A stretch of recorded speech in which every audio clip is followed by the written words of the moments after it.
Hello. अब तक तो आपको खबर मिल गई होगी कि इजराइल ने ईरान पर एक मैसिव अटैक किया है और यह अटैक बहुत पावरफुल था, जिससे इस अटैक से ईरान का लार्ज स्केल पर नुकसान हुआ है। इजराइल के प्रधानमंत्री बेंजामिन नेतन्याहू ने इस अटैक के बाद एक वीडियो जारी किया है, उसको आप देख सकते हैं। Moments ago, Israel launched Operation Rising Lion, a targeted military operation to roll back the Iranian threat to Israel's very survival. This operation will continue for as many days as it takes to remove this threat. For decades, the tyrants of Tehran have brazenly, openly called for Israel's destruction. They've backed up their genocidal rhetoric with a program to develop nuclear weapons.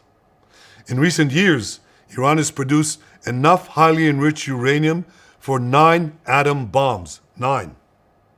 In recent months, Iran has taken steps that it has never taken before, steps to weaponize this enriched uranium. And if not stopped, Iran could produce a nuclear weapon in a very short time. It could be a year, it could be within a few months.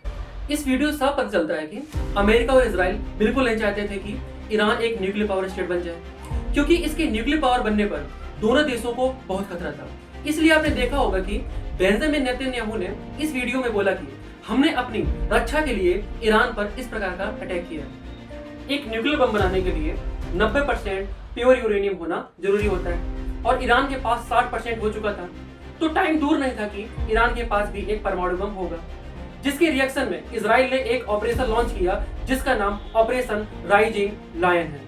अब आप सोच सकते हैं कि यह attack कितना बड़ा था। इसमें ईरान के बड़े अफसर मारे गए। इस अटैक के लिए इजराइल ने F-35 फाइटर जेट का प्रयोग किया।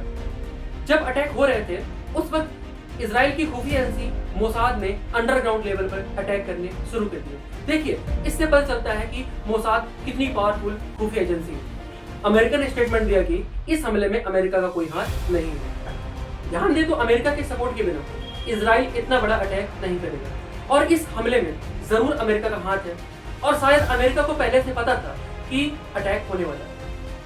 ईरान के पास S-300 मिसाइल डिफेंस सिस्टम था, जो कि थोड़ा कमजोर एयर डिफेंस सिस्टम है, इसलिए वह इजराइल के हमले को रोक नहीं पाया। अब सवाल यह आता है कि इजराइल ने कहां अटैक किया। तो मैप को ध्यान से देखेंगे तो पता चलेगा कि तेहरान के साथ साथ उसने नातांज पर भी अटैक किया, जो कि ईरान की न्यूक्लियर साइट है। अब ये मिसाइल अटैक पूरी तरह से वॉर में बदल चुका है। इसका इम्पैक्ट भारत पर भी पड़ेगा, क्योंकि भारत ऑयल परचेज करता है, नेचुरल गैस परचेज करता है। इस कारण भारत का स्टॉक मार्केट अचानक से नीचे गिर गया और दुनिया में कच्चे तेल के दाम बढ़ गए। रूस और चीन ने खुलकर ईरान का सपोर्ट किया है और दोनों पक्षों को शांति बनाए रखने के लिए बोला है। अब देखिए, पहले से पता था सबको कि रूस और चीन किसका समर्थन करेंगे। देखिए, अब बात यह है कि यह वार एक बहुत बड़ा रूप लेगी। इसमें शायद अमेरिका भी इन्वॉल्व होगा, क्योंकि अमेरिका के खाड़ी देशों में कुछ सैन्य ठिकाने हैं जिसको अटैक करेगा ईरान। और अब इस कंडीशन पे अमेरिका शायद पाकिस्तान के एयर बेस को यूज कर सकता है। क्या यही कारण थे कि भारत और पाकिस्तान के बीच सीज फायर में अमेरिका का हाथ था? पाकिस्तान के लिए बहुत ही मुश्किल का टाइम है। अब उसे डिसाइड करना होगा कि वह अमेरिका को अपने एयर बेस को कंट्रोल करने की इजाजत देगा या नहीं देगा। ऐसे में अगर उसने कंट्रोल करने की परमिशन नहीं दी तो हो सकता है कि अमेरिका उसका लोन कैंसिल करवा दे।